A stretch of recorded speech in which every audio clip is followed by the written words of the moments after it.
January 15, 1966 coup. Who carried out the coup and for what reasons? Thank you for giving me this opportunity to try and enlighten people on this coup that seems to be at the center of subsequent problems in Nigeria. The coup of January 15th, 1966 was actually led by Major Ifajuna, and he commanded the activities in the south, and Zogo, another major, coordinated the northern side of it from Kaduna. The reason for the coup, if you remember, Nigeria became independent in 1960. We had a government, a quasi-Westminster type government with a parliament and a ceremonial president, reflecting, as it were, the Queen of Great Britain. That was Dr. Nnamdi Azikiwe, and Tafawa Balewa was the president from the north.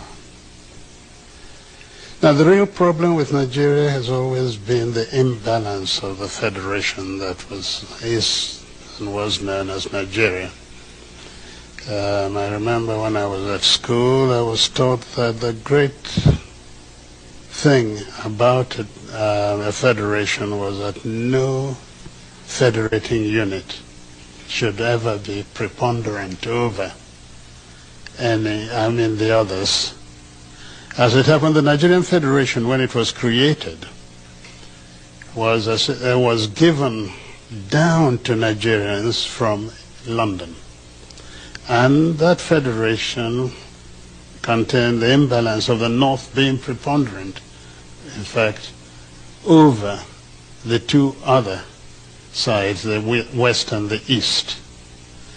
And this created, right from the first day, a certain degree of friction. The North could dictate, and the South, whichever part of the South, could just complain if it's not in accord with what the North wished. The first few years of independence were not too bad, but there were a lot of unfulfilled ambitions of the Nigerians, because in those days we thought that once you got independence, you were free and everything worked, and you joined the higher league of nations internationally, discussing what went on. In fact, to Nigerians it looked as though, and indeed they tended to show, that independence in itself was the achievement. Now Nigeria was free, us were a member of the world, instead of looking upon it as the beginning of our journey to nationhood. And I say this, and I want to underscore it. Nigeria was not, has never been a nation. We had the aspiration, hopes that Nigeria one day would become a nation. And that has been elusive up till today.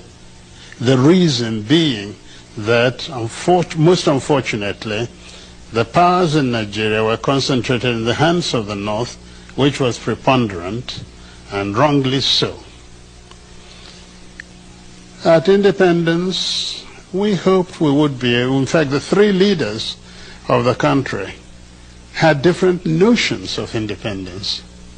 There was the actual leader of the struggle for independence, Dr. Nnamdi Azikiwe, who rightly thought that independence now created, as it were, a beginning,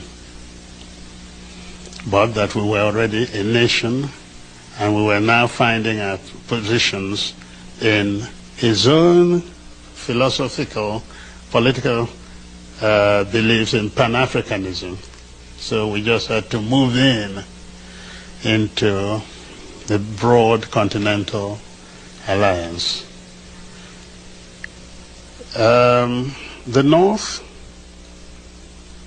under the Sultanate of Sokoto, whose agent was the Prime Minister Tafawa Balewa, felt that the Nigerian nation one had to tread very slowly, because he saw and they saw a great deal of inequities in Nigeria, and perhaps the most important then was the level of education between the North and the South. And therefore that affected, of course, the position of the North, or Northerners, in the bureaucracy of Nigeria. The Sadana and the people of the North got down to trying to build up the North, taking everything they could from the Federation to build up the North to a position in their minds of equality between themselves intellectually and the rest of Nigeria. The West, under Chief Obafemi Awolowo, thought likewise and took the position of consolidating the West so as to ensure that at a given time the West would then emerge superior to either the North or the East. Again, let me go back to the problem of the East. The East entered independence having accepted that the nation was already there. Naturally, the concept of nationhood implied a great deal of sacrifice by the East at all points. First sacrifice, the non-emergence of Dr. Azikiwe as the first executive leader of Nigeria. He vacated the place. He made the sacrifice so that the North could be accommodated. Second, very simple. During the constitutional conferences, independence was offered Nigeria before 1960. But to be able to accommodate the North, that Dr. Azikiwe believed was already part of a nation, we got this rather odd situation where a nationalist refused independence to wait for the North, and so on. Yet, your question, sir, was the question of the reason for the coup.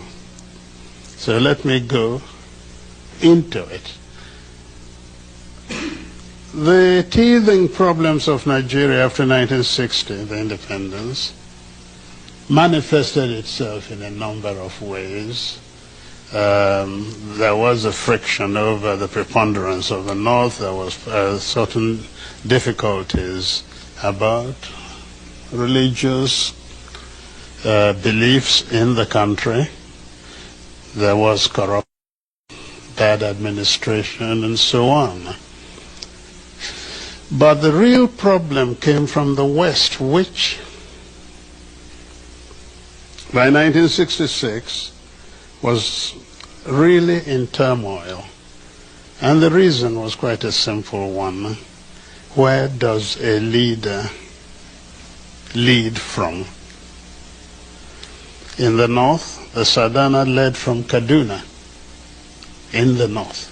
His agent was in the South, Prime Minister.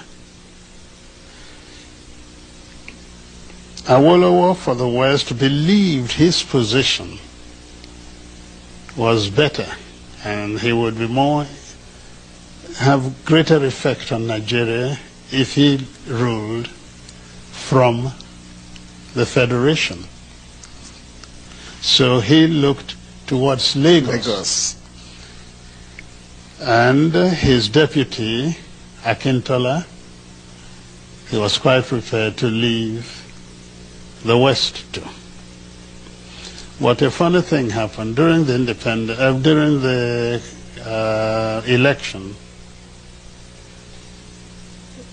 A funny thing happened. Dr. Ojukwu, who also opted for the Federation, won the election in the West.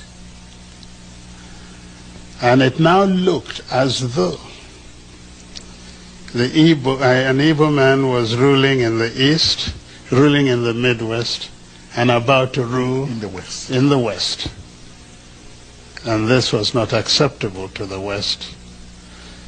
We started our problems there, because overnight the victory of the NCNC in the West was nullified by a number of Yorubas crossing from the government to the opposition side and creating a new government. And this actually is at the foundation of the distrust between the Igbos still now and the Yorubas. Now, law and order broke down in the West after the second election. There was so much rigging. In fact, BBC had this rather wonderful statement. It said that men became pregnant overnight with votes.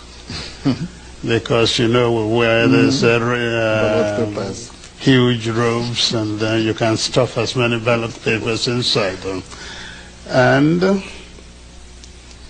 as a result of that, and because by then Awolowo was in jail for treasonable felony, it was felt that the North used its powers to ensure that Akintola, who became their stooge, won the election. It became very dangerous to travel around the streets of Lagos or the West, anywhere. That's when they started throwing acid at people in the streets, in your car, the phenomenon known as wet year. That is wet in wet year. Throwing acid on people.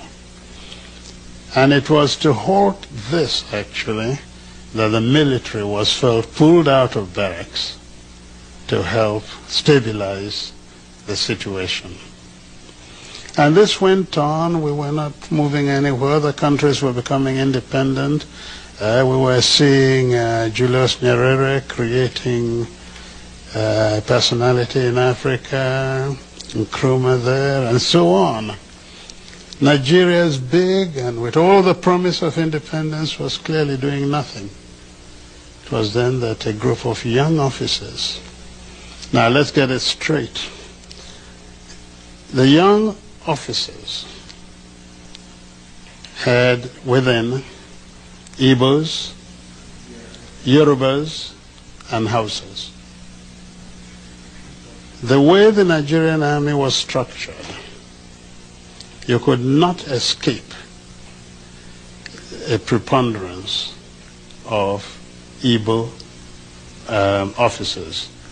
And these were at the middle level, because they were essentially majors. By then I was a lieutenant colonel, so I wasn't part of it. I was then commanding a battalion in Kano.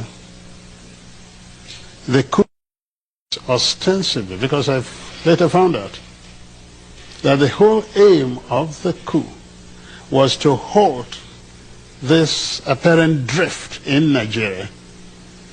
But significantly, you know what they wanted to do? To create a presidential commission of army officers as a safeguard, the people who would guard the nation, and hand over government to Chief Obafemi Awolowo.